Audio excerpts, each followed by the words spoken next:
Some days she's coaching actors, working on the Room 4 app for indie filmmakers, or as the school administrator for John 3:16 Film School in Uganda. And some days she's 100% mom to her 9 kids. Today, Jaclyn talks with Laura Mae, who is convinced that building the kingdom of God may look different from one day to the next, regardless of the title or role we might find ourselves in.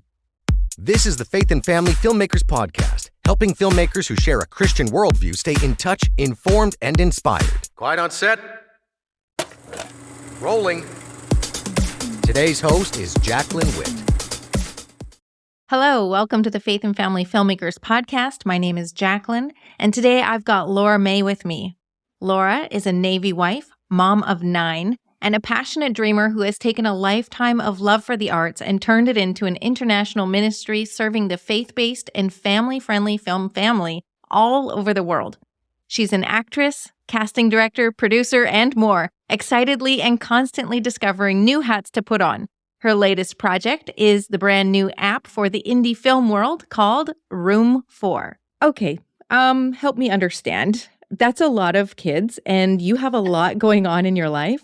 Help me know, how do you even manage that? How do you juggle? You are like a master juggler. So a lot of people ask me that, and my response is a very simple 2 words. I don't juggle it all. I have a few balls that I can pick up and do well with at a time, but I have to set one down in order to pick another up. And sometimes that means peanut butter and jelly for dinner 3 nights in a row because I've had a great coaching week. Or perhaps, Right. I've been doing a lot of casting and we're honing in on all of the actors that we need and we're getting all the availability checks done. And quite possibly my bathroom trash is overflowing and all of the things. So when people say, how do you do it all? And I love to just tell them because I don't want any false aspirations, based on my life, like people feeling bad because they do. Well, I only have so many kids or I don't have any kids. And I look at you and you're doing all these things. And that's why I just want to let them know, don't look at my life and be discouraged that you aren't capable of more. Because I think that's society in social media just has done us such a disservice in presenting the highlight reels to people, and they don't acknowledge what is actually going on in the background. So I'm quick to say, listen, if it's fabulous on the business front, we are band-aiding all over the place. Is that a word? In the home It is life. now. And then when home life is great, I'm like, it's been a while since I caught up on emails. Right. So it's just a balance, but finding that is a constant prayer of mine is, because I said to somebody, I said, well, I have a lot of children. And they said, Laura, but your film children, don't forget about them because God has given you 9 of your own natural children, but he's also given you thousands of film children and they need you too. And so literally every day it's just a prayer. And I say, Lord, what do I do? And, sometimes it's not what we expect, right? Sometimes it's not pushing our career forward. And that's also one of those notes that I feel like God has given me to say into the mic is sometimes I'm going to ask you to do things that don't further your career. So for instance, right, if we look at all of the chaos that has happened within North Carolina, Tennessee, ravaging hurricanes, those folks are still, some of them living in tents by the river. It's getting cold. It's starting to snow. And I was recently so excited to go to ICVM. It was on my bucket list forever. It's like the top of the top of the top. And I just thought, I'm finally at that place. I'll feel like I belong there. And I'm so excited. I know so many of the people there. Right. And the week of ICVM, I didn't feel at peace about going. And as it turns out, I spent my entire week working on hurricane relief efforts. Wow. And so I was torn because I was like, I was so close to ICVM. And then, of course, I'm hearing all the stories like, man, FOMO, I'm fear of missing out. I was like, I should have been there. But in my spirit, I was like, no, I shouldn't have been. The Lord said, no, I need you here. And I need you to trust not in your own understanding. Yes. Lean on me because I led you to do these hurricane efforts that week. And I know what I'm doing. And so even in that balance of, do I coach today or do I clean my house today? It's also, am I to pursue the kingdom of God today via the film industry, or am I pursuing the kingdom in a completely different area? Right. And we need to be flexible as Christians. We need to be able to hear that absolutely. voice. And I really like what you said about how you don't actually juggle everything at once. And because that has been my experience too with a lot of things. Like, yeah, sure, I started writing when I was 11, but it's not like I wrote every day since then. Right. Like when I was raising my kids, yeah, I'd go through phases where for months I'd be really focused on working on a script or developing something, and then I'd set it down because I had other things I needed to do. And I think also, even as an artist, as a creative person, we're interested in multiple aspects of creativity. And so sometimes it was writing, sometimes it was music, sometimes it was dance. Like it was just all of these different things. Then when you throw family into all of that, it's like that's going to be a constant. And yes, sometimes the housework or the house chores can either wait or be delegated. But when it comes to kids, you have a finite time with them in your home. Mhm. And so, yeah, that was always the top of my priority list. Like if anything had to be set down, it was not going to be the kids. But pretty much anything else was up for grabs, you know? Yes.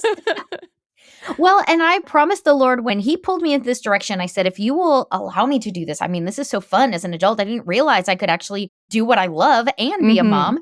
But I promised him I'd always do it with my children. It wouldn't be one of these pursuits that fought my time with my children. It would be hand in hand.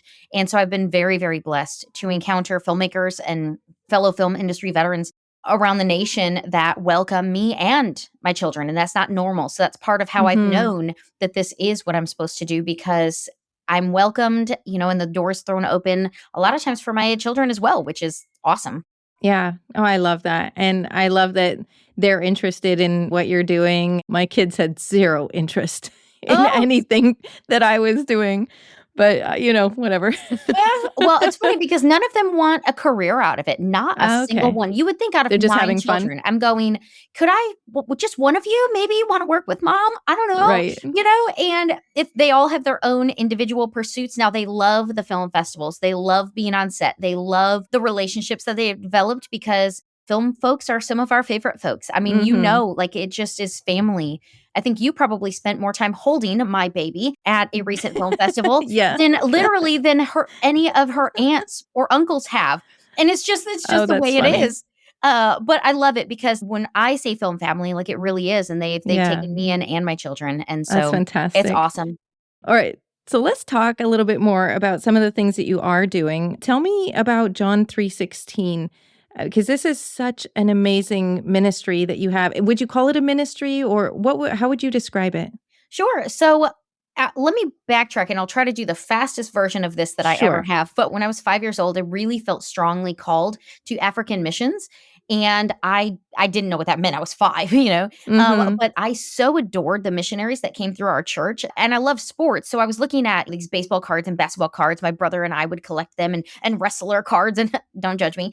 But I'm looking at all of these cards and I was like, why don't missionaries have cards? They should have them like with their face on the front. Because they're and on the back. heroes. No, they were to me. I was like, Yeah. they should have their country and they should have what they do there and they should have how we can pray for them. And so I wanted to collector card, like we trade them in Sunday school and Oh my things. goodness. I mean, that's how, like in my mind, how much I adored missions. And so fast forward to college, and I remember a very distinct moment where in the room I was sitting in and the chair I was sitting in that room, and I remember when I was once again called to missions. And it was clear as day. I didn't know any better at that time what it meant than I did when I was 5 years old, because I was in school for a music education. My mom always told me, oh, well, you can't be a singer, because you need to pick a real job. And I was like, Right. oh, well, if I need a real job, I guess maybe I'll be a choir teacher and then I'll teach somebody who wants to sing. Because I was a dreamer. My parents are not. They're not just feet flat on the ground. They're like, let's bury our feet 3 inches under to make sure we can't move. We're not going so anywhere. My mom will say, how did I give birth to you? I'm like, I really actually don't know. Because I'm on the opposite spectrum where I tell all of my 14, just kidding, it's only 9 children. I'm like, you dream big and you do whatever the Lord has called you to do. I don't care how crazy it is. I will be here to support you if you really believe it's what God wants. And I'll be your nest to fall back into if it doesn't work out, or if you need a break, your arms get tired and there's no place to land. Come on back and fly back out again. So in college, I didn't know what that meant either. Like I was still so convinced, but so lost. And I ended up getting married soon after I got married in my sophomore year of college. Whoops. I got married on Christmas break. That's a story for another time. As I'm in band class, people are like, oh, what'd you guys do on Christmas break? I was like, well, I got married. We're now waiting on military housing. Surprise. They're like, "You're not even engaged." I said, "Well, that happened on Christmas break too, but whatever." So Why wait? I mean, if you I know. know. Well, that's where our thought was, well, we need to wait for military housing. It takes 6 months. So let's get married now. I'll go back to school. You'll go back to the base. And then I could finish this semester. I'll transfer somewhere. I'll whatever. Did not happen. Totally got housing in 2 weeks. And then I was like, I said, Wow. "Mom, what do I do?" And she goes, "You leave school. You're married. You go to your husband." I was like, "Oh, okay." So then I almost immediately started having children. And then, the missions thing had completely fallen out of my mind. Not completely, because you know how that is. But Right. Yeah. so tucked under child after child after child after child Mhm. that years later, I in tears would apologize to the Lord. Like, I know that you called me to that. And I'm so sorry that I messed that up, that I can't do it now. Like African Right. missions is absolutely impossible. But don't we serve the Lord of the impossible? Right. Content Christian Media Conference is hosting a one-day event on Monday, February 24th at Prestonwood Baptist Church in Plano, Texas. It's one amazing day of fellowship, networking, screenings, panels, and inspirational keynotes. There'll be breakouts on filmmaking, storytelling, writing, distribution, and more, with lunch included. It's perfectly timed, just before the start of NRB. Register at ChristianMediaConference.com. You can find the link in the show notes. Register now and get early bird pricing until December 31st. Join us for Content One Day Christian Media Summit, Monday, February 24th, for filmmakers, actors, screenwriters, podcasters, authors, distributors, and you. Here we go, jumping into Christian casting. 8 or 9 years ago, I started that. I don't remember. It's been a long Wow. time. And even I can say years ago now, we began the Room 4 app. And through the course of that, me just networking with Christian filmmakers and actors and editors and screenwriters and all of the things, a young man named Joffrey, VJ Joffrey is his name on Facebook. VJ stands for video jockey, just like our American DJ for disc jockey. Okay. And he was reaching out to filmmakers, and we started up a conversation. And that was probably 3 or 4 years ago at this point. And so over the course of time, God just burned my heart more and more for this beginning school that God had placed on his heart. And he was starting the school, but saying, "Lord, I can't do this alone. I don't know how to run a school. I was a dropout myself. I lived on the streets. I don't know what this means. I just know that you're calling me to do it." So it was probably about 1.5 years ago, that maybe 2 years ago, that they were asking me to teach. So I was beginning to teach virtual classes, and then to finally actually become their school administrator for the John 3:16 Film School in Uganda. And I remember the moment that I actually was able to digest the fact, like I just wept and wept and wept. And I went, "Oh my goodness, God actually allowed me to be a missionary in Africa." Mhm. Mhm. In, I think it was 2020 or 2021, in this age of Zoom, post-COVID, Right. in this age of international networking and conversation, he has allowed me to become intricately involved with the lives of 52 students and Joffrey there in Uganda. And he would have it that now I have fulfilled it. Well, you know what? I have not done it. I have just stepped into the fulfillment that he always knew was Mhm. waiting, as a busy American mom, to somehow miraculously also be a missionary in Africa. So it just is Wow. mind blowing. But that is part of my passion, is because God knew that as a little girl, he'd plant that seed, and like bamboo, it would grow down, down, down, down, down, down, down. Is it the bamboo plant? I think, where it grows roots deep first, and you don't see Right. much on the surface. Uh-huh. But then all of a sudden, once you see that surface growth, it just explodes out of Right. nowhere, because all those years have been spent building the root system that it would Mhm. require to sustain such fast growth. Yeah. It needed Yes. years to put those roots in the ground. And so that's exactly what the film school has been for me. What a blessing. I mean, we serve a creative God, right? Where Yes. he's like, look, I'm going to bless you in a lot of areas, and it's going to seem impossible that I could do it, but I'm going to do it. Mm-hmm. I'm going to give you Exactly. kids, not just 1 or 2. No, I'm going to give you a whole quiverful. And I'm Yes. also going to give you kids in Africa that you're Yes. going to be speaking into their lives and helping to develop what I've called them to. Mm-hmm. Amazing. Yes, it's been awesome. And so we're actually now developing okay, you heard it here first, folks. Woohoo. We have not talked to anybody publicly about this, and we're sort of just leaking it out. So I'll only give shy details. But Mhm. we are developing a curriculum for the film school because America is, by international standards, definitely at the forefront of film in general, but that includes faith-based film. And as faith-based filmmaking takes a lot of the forefront from even Hollywood filmmaking, right? And everybody's Mhm. kind of like, ooh, now it's the cool thing. Hang on, there's a bunch of money in faith films. Whoa, hang on. Now Yeah. Sony and all of these other companies like, oh, we're in. Yeah, we'll make Bible movies. And so instead of working within the Ugandan Ministry of Education, because we've looked at some of their materials, we decided, I won't say the name, but a pretty prominent filmmaker here and I are working hand in hand to create a brand new curriculum that we are going to kind of test flight through the John 3:16 Film School, but it will actually be available to anyone in the world virtually, and that will be on our Room 4 app. So we're really excited about that because right now, if you are anywhere in the industry and you want to take virtual filmmaking classes, it's really difficult. You can do slivers of it here and there, but for the most part, you have to be able to show up in a class. And I completely respect and understand that.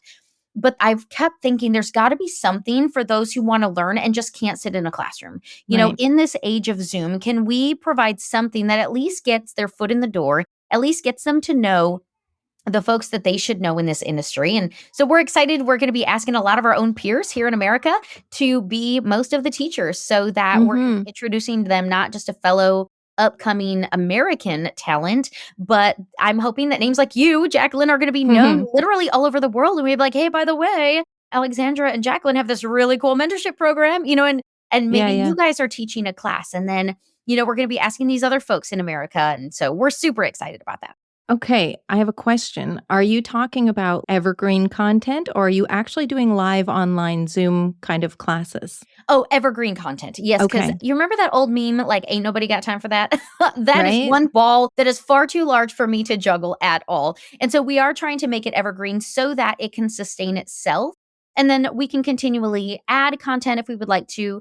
We would like to maybe launch a Facebook group or maybe even a room in the Room 4 app where students who are taking classes working at their own pace can come and discuss with other students and meet Mhm. other people who are taking those, meet some of the teachers maybe. But we definitely want it to be something that is so hands off that all of the teachers that we ask are going to be really excited because they record it once and then they're done. And if they Right. want interaction, the opportunity will be there. But if they don't have time for that, then they're still allowed to be introduced to student after student after student all over the world and replicate, right? Because that's always my heart. It's like, Lord, if there could just be 10 of me, I could almost accomplish everything that you set out for me to do, Right?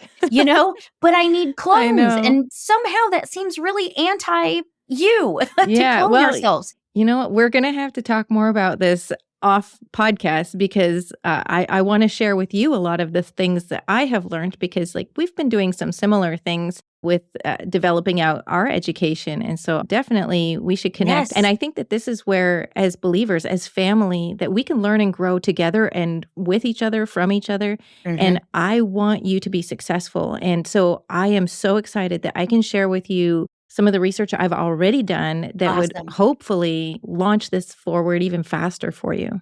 Oh, that's so cool. I love it. Mhm. Hey, we hope you had a wonderful Thanksgiving. We know most of you were busy last week, maybe traveling, spending time with family, and may have missed the podcast. So we want to make sure you are aware of some special episodes we published last week, marking a milestone for the Faith and Family Filmmakers podcast and the Faith and Family Filmmakers Association.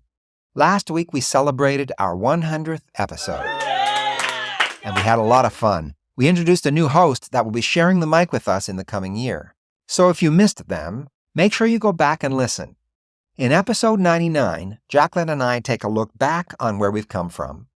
And in episode 100, we look at what we've got planned for the year ahead, including some big announcements that we can't wait to share with you. That's episode 99 and 100. Now available in your podcast player. Okay, so we're almost finished our first portion of this interview. And I want to ask you, do you have any words of advice or wisdom that you would like to share with our listeners?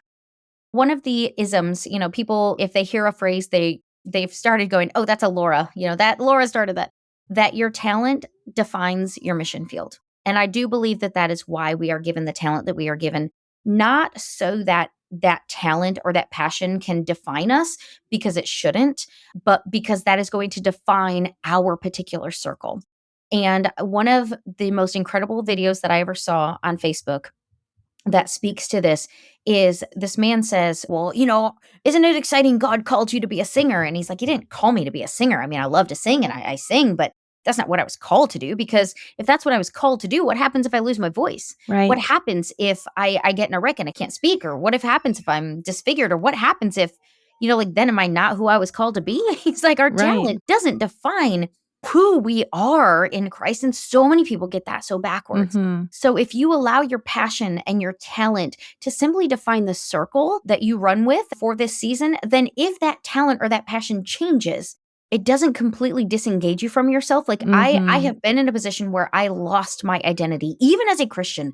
I was working for a ministry here in this artist world, and then the ministry that I was involved in closed. And I was like, wait, but I had finally figured out who I was, and I literally lost myself. I was still a mom. I had 5 children. I still had all the same friends within the industry that I got, but all of a sudden, because my job title wasn't there anymore, I literally became so worried that I was just going to be a mom again. And I was like, okay, that's really petty, Laura. But I didn't know how. All I knew is it doesn't make sense, but my feelings are still valid. Mhm. And I realized that God allowed that to be taken out of my life to say, hey, I gave you that passion. I gave you the color hair, the color eyes, the height, everything about you I chose for you, including the passions you may have. You didn't go through the assembly line in heaven and be like, I want this and I want this. It was chosen for you, but only to supplement who I created you to be, not to become your identity. Mhm. And so I guess that is probably the most significant lesson that I have learned in this journey is, enjoy it while it's here, but don't let it become your identity. We can't.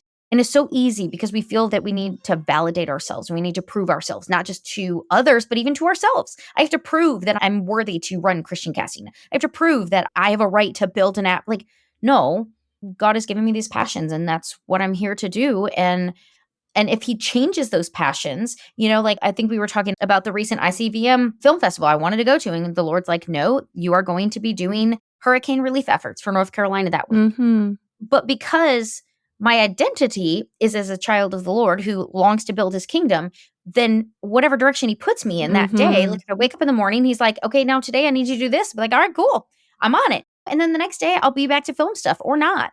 But I think that that's an area that we say, well, if you take it seriously, you'll be, well, here's the only thing that we should take serious is being a child of the Lord, dedicated to the building of his kingdom, whatever that might mean from day to day, from moment to moment. Amen. So I guess that would be my kind of universal wisdom I love it. to anyone who might hear it. Absolutely. That's amazing. Preach. Good stuff. No, it's so true. Okay. Thank you so much for being on this podcast, and I'm looking forward to continuing our conversation in the next episode. I love it. Thank you. Thanks for listening to the Faith and Family Filmmakers podcast. If you've been enjoying this podcast, take a moment to follow or subscribe on your favorite podcast player so you don't miss an episode. And if you'd like to support the production of this podcast, you can leave a tip at faffpodcast.com/support.